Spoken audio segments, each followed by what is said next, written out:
Good morning, mate. You okay? What's the plans today? What we doing? What you after? What you doing? What you up to? You coming paddock? Come hang out. 3 o'clock kickoff. Free entry. Loads of public transport links. Loads of ways to get there. Let's make a noise. Hopefully I'll see you down there. Anyway, Saturday. I didn't want to do it today. Did not want to get up.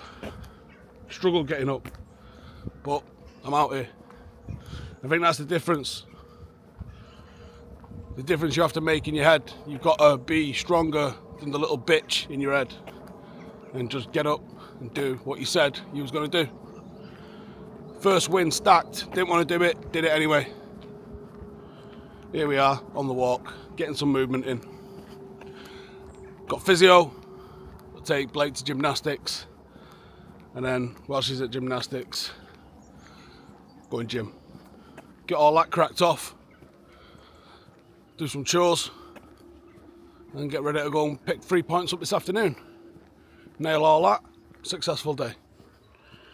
But yeah, I didn't want to get up this morning. That hike yesterday pushed the pace on it a little bit. Took it out of me a bit, I reckon. Caught up with me last night. I was falling asleep about 9 o'clock. So, getting up this morning, hard work. Saw a couple of people commenting saying, why don't you take the dog on all these walks? Because he's old. He gets to come on one a week. Otherwise, he can't handle it. He's deaf, which means he's got no recall. He's going blind because he's like the equivalent of 120 years of age. And every time he jumps off the sofa, probably about 1 in 3 chance he's going to face plant because he doesn't have the leg strength anymore. So, used to bring him every day. Gets about 1 a week now. He is definitely now a house dog. What are you talking about today, Steve? So, 3 bits of news that I've seen this morning. Probably touch on all 3. No idea what I'm going to title this video. First one was in Sports Mole. 12 players out of the Manchester derby. 12? Injury. Okay, I'll play. I'll click. So from a United perspective, Lisandro Martinez is out. Oh, right, alright. Yeah, we knew that. Martinez is going to be back end of next week. He's like 5 or 6 weeks away still. Yeah, alright. Yeah, that's not really news. And then Cunha's out. Yeah, we knew that as well. Okay. Anyone else? Dalot's out. Right. Okay. I can't remember who the 4th was. It was 4 from United, 8 from City. But they're including like City's 4th choice goalkeeper in it. For fuck's sake. Absolutely been baited here, haven't I? What else are we talking about? I wanted to talk about Daniel Levy. Daniel Levy being forced out by the family in charge of Tottenham. Levy's got a bad rep because, well, Spurs have won one thing on his watch. But if we're being real with ourselves, what he has done is made that family very wealthy. He's delivered the best stadium in the country. And they are in the Champions League. Now, I think you could argue managerial appointments haven't quite been there. Perhaps some of the signings haven't quite been there. They don't really compete for the smart buys, your Brighton style. And they don't really compete for your big money ones.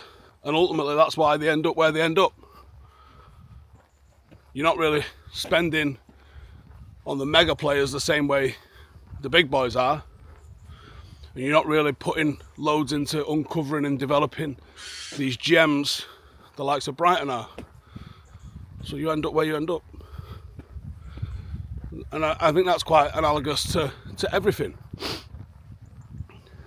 Are you outworking, outperforming, outdoing, outthinking, out-strategizing the competition? Because if you're not, why would you expect results to suggest otherwise? And I think that's why, when I look at what's going on with United,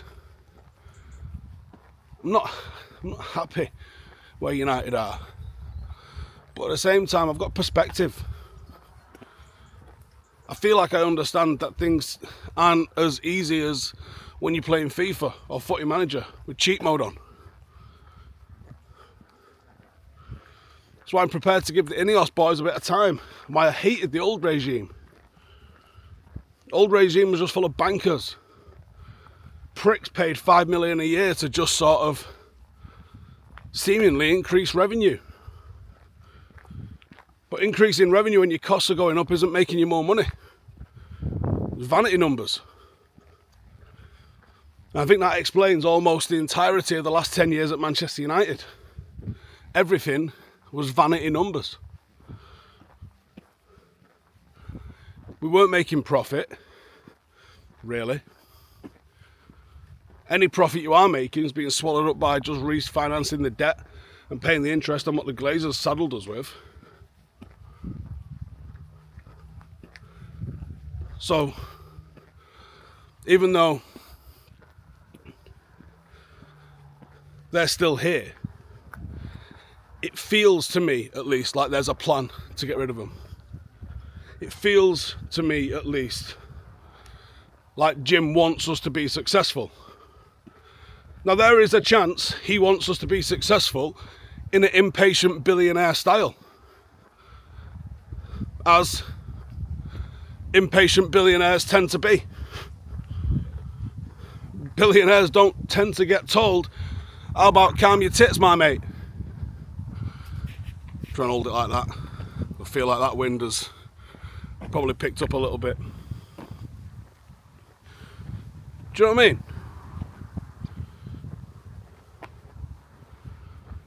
I don't think people tell billionaires no frequently enough. So is he prepared to put the trust into the right people? And do we have the right people? The same way is probably a bit too early with figuring that out if it's Amorim, if he's the right guy. It might be too early to know if Wilcox is the right guy, if Barada is the right guy. The speed at which Ashworth was jettisoned makes me think that there's at least some levels of alignment going on. But again, it's one of those that you only can really truly judge this in hindsight. If they deliver a Premier League title, if they manage to eventually rid the club of the Glazers. You think about it, 3 years is fucking mad giddy. If they deliver a league title in 3 years, they're an unmitigated success. I have extreme doubts that they'll do that in 3 years. However, if by the end of 10 years they've delivered 2-3 league titles, a brand new stadium, the club has embedded a philosophy, we're playing attractive football, you would have to say that they've been a success. And that's the problem with this, is you have to experience it in real time and only get to analyse whether or not it was working in reverse. Only get to understand it looking backwards. And sometimes there is a reality that you can do everything right and still not be good enough. There is no divine right for you to, even if you do everything correct, no divine right to anything. Because you can still maximise every strategic advantage you've got. You can still develop every player in your academy. You can still get the right manager. get the right formation, build a new stadium, as Tottenham have found out, and come second. Because someone else is doing all of that better, or with a bigger budget, or with a generational talent, either in the boardroom as a manager or on the pitch, and that's just taking them that 4 or 5% over the line where you'll never catch them. They can just be a little bit more consistent in the places that you drop points, and that's life. United under Fergie probably should have won another another Champions League title, but we didn't, because we was up against some generational teams, the Juventuses of the 90s. And I do always find it interesting, people want to compare European records with Fergie and Pep. You've got to remember, for the first 12 years Sir Alex was at United, only the champions got into the Champions League. And actually for the first 4 years that wasn't the case either, because of the football ban on English clubs in Europe. By the time City are winning their treble, the precedented treble,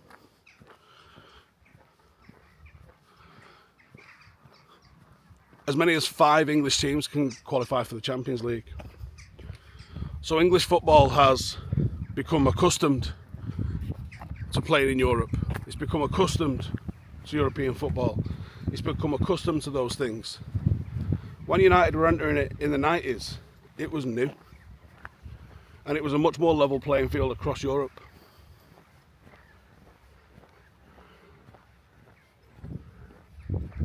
The metrics and the optics are different. The game's not changed. The game is there's things that become fashionable, but the game hasn't changed. Not to the extent that people want to tell you it's changed. You go and look how much Beckham was running in the 90s. You go and look how many passes were being completed. The game is still the game. It hasn't massively changed. The speed of play is the same. The way people... Do you know what? The one thing that has changed is how physical tackles are. That's it. Defending used to be allowed. And you used to be able to level the playing field a little bit. When people see the likes of R9, Alan Shearer, and they were scoring 27, 28, 29, 30 goals, and you were looking at those, and then you're looking at, a modern striker has to score 50 to be considered good. How were they able to do that? Well, you was allowed to tackle with some of those earlier players, and it leveled the playing field. If you put the likes of Andy Cole, Alan Shearer, and that in today's game, they're scoring 50 before fucking March, mate. R9 especially. I've got a video coming out later where I'm looking at a reaction to Michael Owen's interview with Rio, and I touch on R9 in that. But R9 is for me, he is the best, the highest level I have ever seen a player get to on the pitch is R9. What Messi and Cristiano Ronaldo did over a career, the longevity and the consistency that they got to, they are number 1 and number 2 in the world of all time for that reason. But the peak, the highest peak an individual player got to, the most terrifying, the Jesus Christ, he's on the opposition feeling, the fear factor, it was R9. It was R9. This guy that come and scored a hat-trick at Old Trafford against fucking Rio. Rio didn't get within 10 foot of him once. When he was genuinely world class, one of the best centre-halves on the planet. Didn't get within a fucking glove of him, and he was finished and fat. A lot of you don't understand how good he was before the knee injuries, before he moved to Inter. And seeing how fouled he got doesn't compute to the modern game. And the third topic, Steve. Oh yeah. So, Straight News published an article. United youngster got an earful and has been dropped following the Grimsby fiasco. Who's that then? I thought Fredericson before I clicked it, and it was Fredericson. And they're saying that Reece Bennett might be the one that comes in and takes his place. Now, I've not seen Reece on his loans. I think he's been at Fleetwood and Stockport on loan. I haven't seen any of his games while he's been on loan. He's a year older than Fredericson. I know he was due to be going on the tour 2 years ago when Johnny Evans came instead. Reece got injured. And hence Johnny Evans' second career at United because of that.